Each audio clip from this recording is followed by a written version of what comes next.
Back at the lake. Same spot I was at yesterday. It's not often I get to fish 2 days in a row anymore.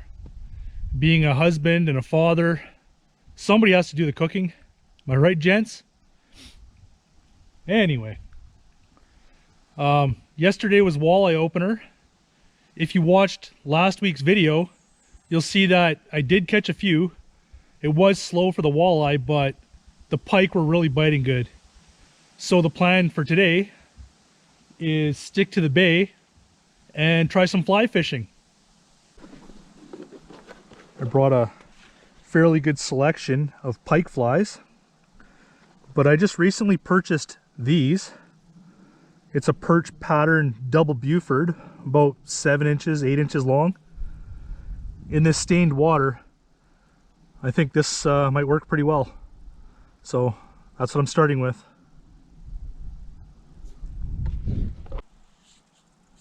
That looks amazing.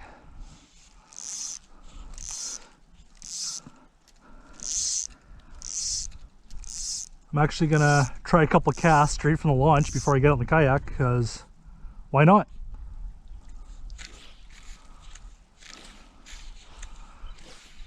Plus I get to shake the rust off on my casts.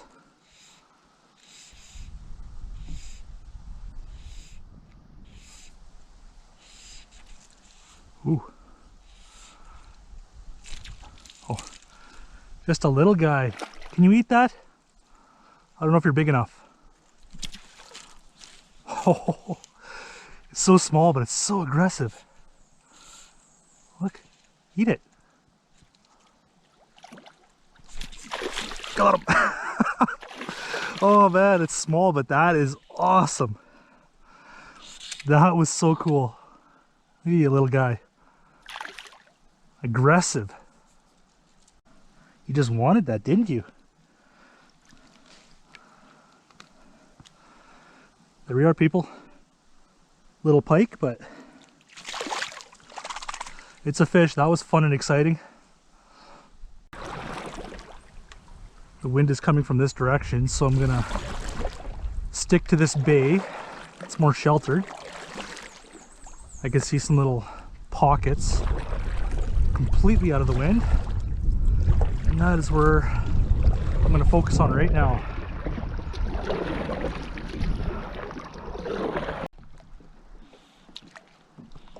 Oh, yeah, boy, that was cool.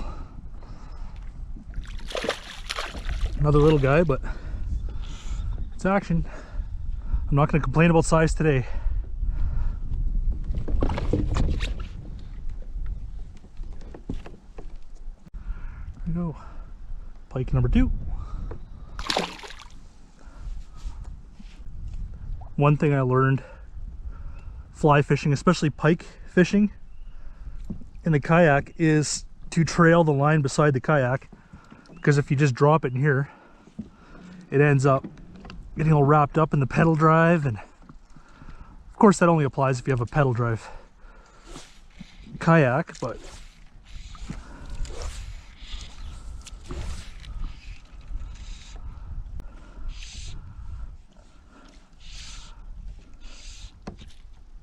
oh, fish on. Sweet. Woo. A little better. I actually let that one sink a bit. I was rearranging the kayak, doing some organizing, and when I pulled up, there was no slack. Oof.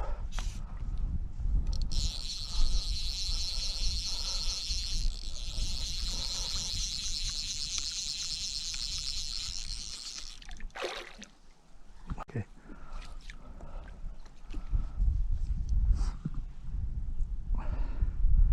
It's not a giant by any standards, but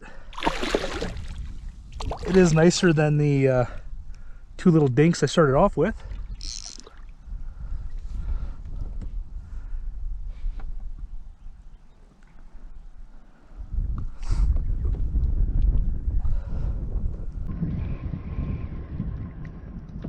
There we go.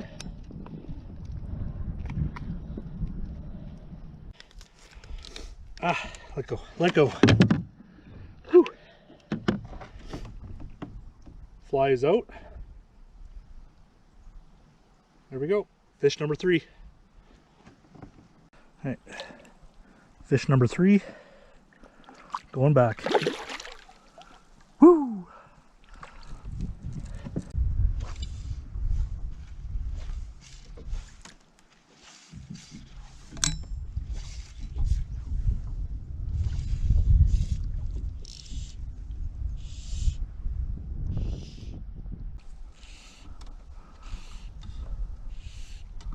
Ooh.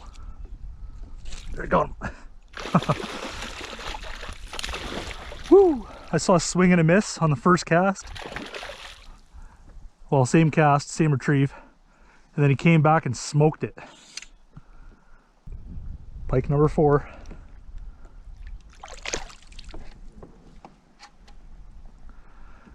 The color's working.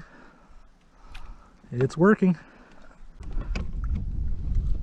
Catching the little males, but where's Big Mama at? Not expecting monster pike today, but a couple decent chunkers would be nice. My biggest pike out of this lake is just over 45 inches. So I know they're in here. I know they're in here. Well, I came around the corner looking for some shelter from the wind and still on the hunt for pike, but no sign of life outside of the bay I launched in. So guess I'm gonna have to go back, battle it out, because that's where the fish are. Gotta go battle the wind.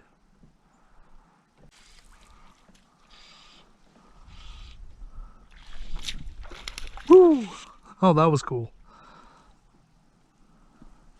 That fish hit it right on the surface, pretty much right after it landed. Oh, and I got off. That's okay. Just another little dink. Little dink.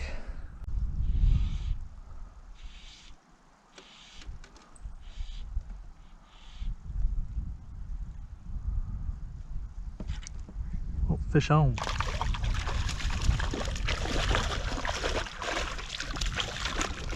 Woo! It's the nursery. I found the babies. Where's your grandma? Huh? Where's your grandma at? That's nice little fish, but not exactly what I'm looking for. Not exactly. But I'll take it. On a day like this, I'll take it.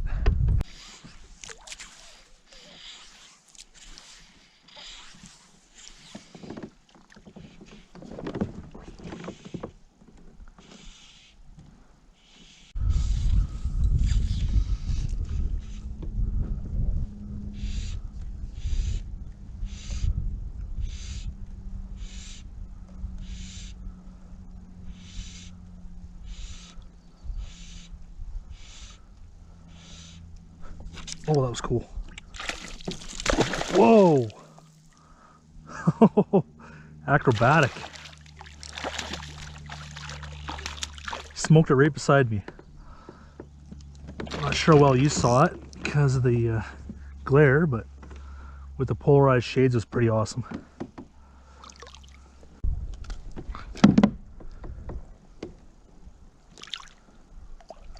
Going. That last pike got me with one of his teeth, so now I have blood all over my handle. But I would like to think that a rod made for catching pike should be covered in blood. Just makes sense, right?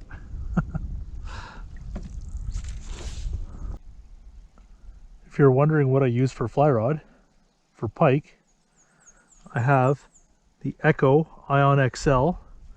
It's a 9-foot 10-weight rod.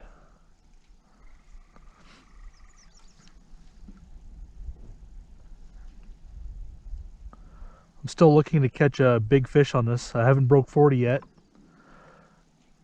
Can't wait to see what that feels like.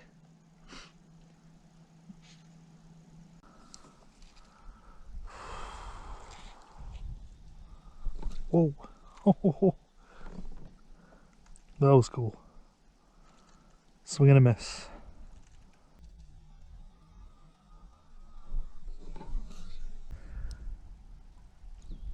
I am catching little guys today, but I do know the big girls are in here. Every once in a while, I could see a swirl in the reeds. But that tells me that they're probably still spawning. And spawning fish are hard to get a bite from. They got other things on their mind.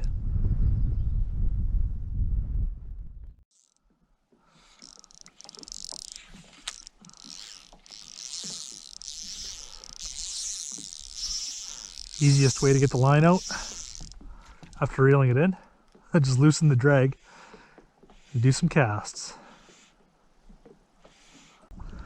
I'm starting to get tired from all the casting, so what I'm going to do is just whip out my fly about 15 feet behind me and slowly move around the bay.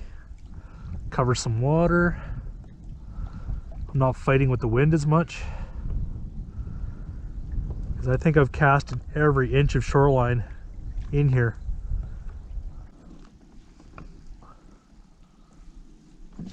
There we go. Oh, fish on.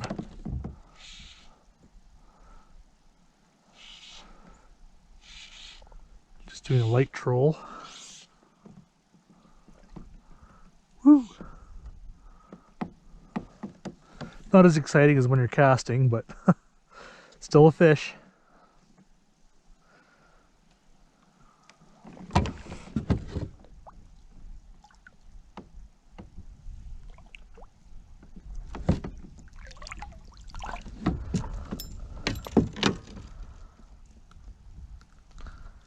There we go. With a little pike. Woo. Go grow to be 20 pounds, little buddy. Well, that's spring fishing in a nutshell. If my goal was to catch some pike on the fly and have fun, despite the aggravating wind and small fish, I'd say it's mission accomplished. This time of year is really hit and miss. If you time it well, springtime could be some of the best fishing of the year, but it could also be some of the worst fishing. Numbers were good. This little bay, lots of weeds, reeds, was just packed full of little fish and some bigger fish. I think they just weren't biting because of the spawn, but yeah. I'm going to pack up my kayak and start getting ready for my plans next weekend, because it never stops. Till next time, cheers and tight lines.